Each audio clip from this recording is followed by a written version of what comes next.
I just wanted to get on here really quick and share with you guys a few tips on how to create wood signs using vinyl stenciling without having the trouble of it bleeding up underneath your vinyl.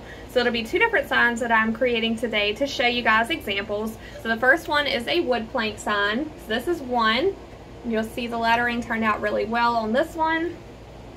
And I'll share tips on how to do a plank sign versus a solid piece of wood, and this is the other one we'll be doing. So that's how that one turned out. So I make a lot of wood signs. Typically I do use vinyl stenciling for my letters just because I'm not the best at painting hand lettering. So I use a Cricut Explore Air 2 to cut my vinyl stencils and to make wood signs. Like this is one that I've already cut and placed the stencil on here. You can't really see the text, but this is the text on it.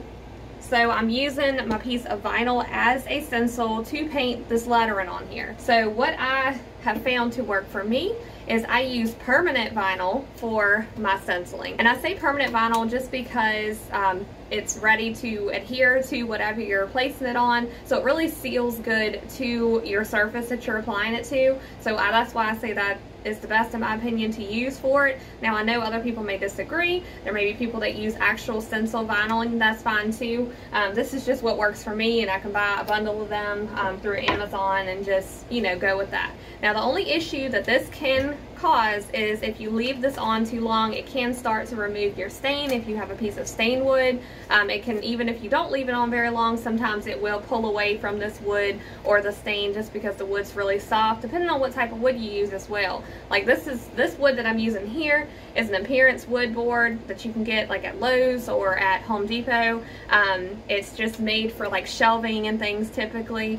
So it's really soft wood. It's like a glued panel wood, but it's really pretty when you stain it. As you'll see, it has really pretty wood grain. So I really like to use this for my signs that are for decorative purposes. That's the only thing that I would say you would have to look out for with using that. But the permanent vinyl tends to work the best for me. The second thing that I would say helps the most is this type of paint that I use.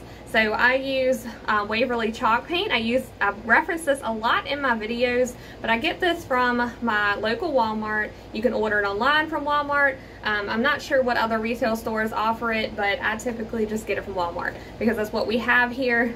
But this works really good. It does not bleed like other acrylic paints tend to do. I seem to have a lot of trouble with bleeding when I'm using non-chalk paint, like regular acrylic paints like this, for an example, like the apple barrel acrylic paint. This stuff tends to bleed really bad. So I try to just use chalk paint when I am doing vinyl decals, like stenciling using my vinyl. So I'll show you guys some of the wood signs that I'm working on today. I have some orders that I'm trying to get out. This one that is currently in the works, you'll see it needs another second coat. I tend to just brush over my vinyl stencil with a light first coat and then keep adding more coats to it because the first coat just tends to not do enough. And I would say do not overload your paint onto your stencil vinyl too. That is another issue as far as having bleeding problems underneath your stencil, is if you're overloading your stencil. So you need to just do light thin coats and just continuously, you know, recoat it until you get that thick coating that you want as far as your lettering, until it's no longer transparent like this is showing. So we'll do a few more coats on this until it is the white lettering like how I want it. Now when you're using planked wood, like this is a planked wood sign that I'm using, the issue with the planks, it tends to bleed right here in the crevices of these texts. When I use my vinyl stencil, whether I'm using permanent vinyl, whether I'm using my chalk paint, whatever, I still end up having that issue typically with planked wood signs, so it's a little more tricky with those types of signs. But what I found to help me through that as well is to just take my finger and my nail right here and just press against this line, see like where that's touching, but like for a better example, like down here where it actually runs right through this word right here. So I take my nail and just press along this crevice so that it seals it right into this letter, and then it kind of helps prevent that from bleeding up under those edges where these letters are.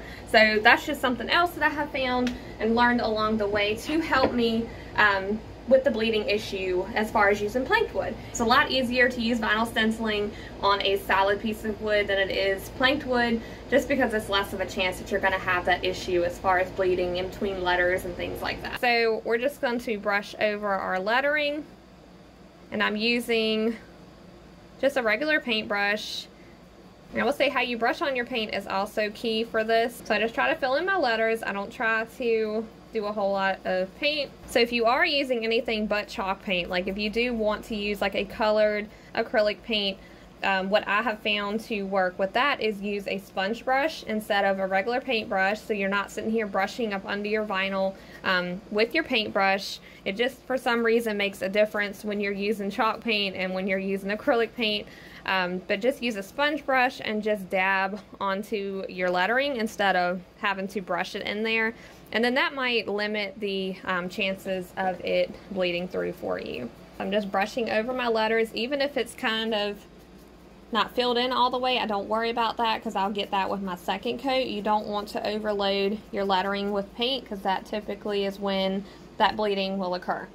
So we just have the first coat down, and then we're going to move on to our second coat once that dries. So this is my second coat for this sign. This is my planked wood sign. With this being my full-time job, I have definitely tried to figure out ways to make this easier and not make it so hard when I'm making signs for people and making orders and stuff. Like, I've got to figure out ways to make it better if it's not working the way I'm doing it. So these are just things that I've learned through this process of growing my business and trying to find ways to make life easier and not so complicated. I'm just sharing with you guys what has worked for me, so hopefully it will work for you as well, and it'll cut out some of that frustration that comes with making wood signs using stenciling.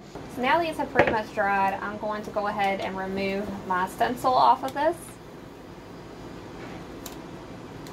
And I would say wait until it dries before you do remove your stencil, so allow some time in between for that.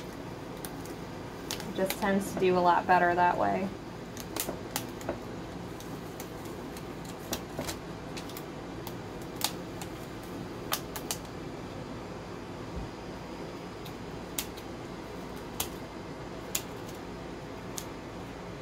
And I go ahead and snip it halfway just so I'm not sitting here holding a bunch of this vinyl stencil, especially if it is still a little wet. You'll get really messy on your fingers and then potentially put fingerprints all over your sign. So that's why I do say that's the importance of waiting for it to dry, and also to break the vinyl up so that it's not just one big piece you're trying to hold on to and potentially spread all over your sign.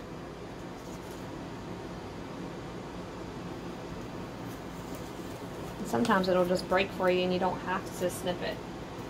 But that's another tip that I find useful. So you definitely want to make sure it's dry when you're removing your centerpieces, as those pieces can be a little harder to get up and you'll have to touch and grab on them, and you don't want to spread paint and make it to where it does bleed just based off of you trying to remove the centerpieces out. I have done that before, that's why I say that. Now don't worry about all this like pieces that are all over the sign right now, because once I get this all removed and I know the paint's completely dry, I'm going to brush over it with a little brush that I use for that to just dust it off. That's just from this being chalk paint, and it kind of just like cracks when it's removed like that.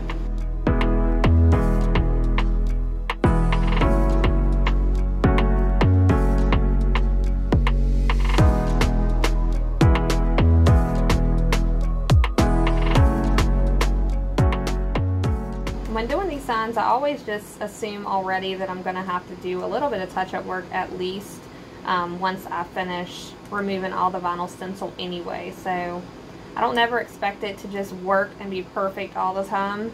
Although I strive to try to cut out as much, you know, trouble and just problems as I can along the way, though, just to save you time and that frustration of having to sit here and fix it and try to make sure it looks good and that you're not you know, you haven't completely ruined the sign or it's not a failed attempt and all that, because that's, you know, it's never good when you feel like you've wasted time on something like that. It appears that all of my paint has dried, so now I'm going to take my little brush that I use and just lightly dust off my sign. This is one of my centerpieces. It did not come with me. Alright, we're just going to dust it off so we can see what we're left with and what we may need to fix on this sign. For the most part, this thing turned out perfectly. There's very little stuff we have to do to fix this. You'll see it really didn't bleed around my lettering here. Sometimes it just doesn't, no matter how much I try, but this one did really well with that. So I do suggest that you do press along your vinyl to try to seal up those gaps in between these lettering and stuff to avoid that bleeding. It'll just save you a lot of trouble. So the only thing that I see that I need to fix on this is just where the stencil actually pulled up my paint. So you'll see it's like a little chip there where it pulled up, and right around my letter T, it kind of pulled up on that as well. So I'm just going to take a really thin brush and just fill those little gaps in, and any other little spots, you know, that maybe it didn't get painted enough or whatever. Just whatever little nitpicks that you need to do to make your sign perfect. But for the most part, this turned out wonderfully, and it did not bleed on me. So I definitely suggest using those steps just so you can save yourself that trouble. Even if it doesn't work 100%, if it can just save you the tiniest bit of trouble, let me tell you, it is worth it. So this is our sign. She is all done. This is our planked wood sign. So I'm putting this aside so I can package it up. And now we're going to do our solid wood sign, and we'll see how that one come out. Now this one is the one I'm talking about. The soft wood can kind of lift with your stencil, and you'll see it is kind of removing my stain with this. I don't know if you guys can see this because of the lighting. Actually, there you go. So yeah, you'll see how it's lifting that stain off. So it's going to kind of remove that and make it a little rustic. But the great thing about most signs that I make is I always make them rustic. I always, you know, sand off the edges a little bit, especially with this sign. This one has that effect. So even if it does remove the stain, like right here it has removed it. So I'm just going to try to buff that out. This right here, sorry, I don't think I got that in the camera. But I'm just going to try to buff it out a little bit, you know, make it look natural. And just go with it, because this is a rustic styled sign. So, you know, that's helpful as far as if you're going for that look. Now, if you're not going for that look, it can be a bit of a problem for you. The key here with these types of signs, with this type of wood, if you're using a really soft, like appearance wood or paneling wood, do not pull your stencil straight down. You'll see that I'm pulling my stencil to the side because it's going against that grain instead of going with the grain. So it won't sit here and rip up my wood. See, like if I were pulling, when I was pulling this part down, it did rip off a piece of my wood. So you can see I'm gonna have to fill that or do a little touch up on that. So it did rip that off. So it's better to come at it from an angle or the side, so that you're not pulling against that wood grain and that it doesn't start ripping off your wood and messing up your sign. So this is where I'm going to cut my stencil, so I'm not carrying this big piece across the sign and risk getting it messed up. So I'm just going to go ahead and trim that off so I can toss that piece. And then I'm going to flip it around, and I'm going to go from this angle. This is not necessary. This is just something that I do to help me as far as removing my stencils. And I would say be easy when you're removing your stencil as well. Like when you're just yanking it up or ripping it off, it's of course going to pull harder onto the grain of your wood. So that result may cause your wood to peel with it or your stain to come off with it. So I would just say gently pull along and try not to be too hard on that, removing that vinyl stencil.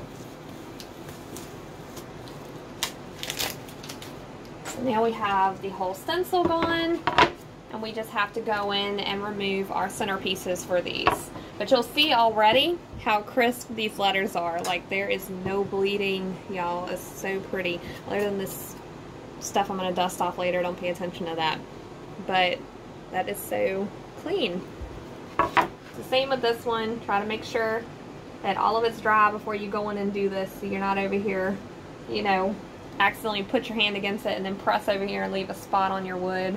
I have done that so many times, and it's just a headache.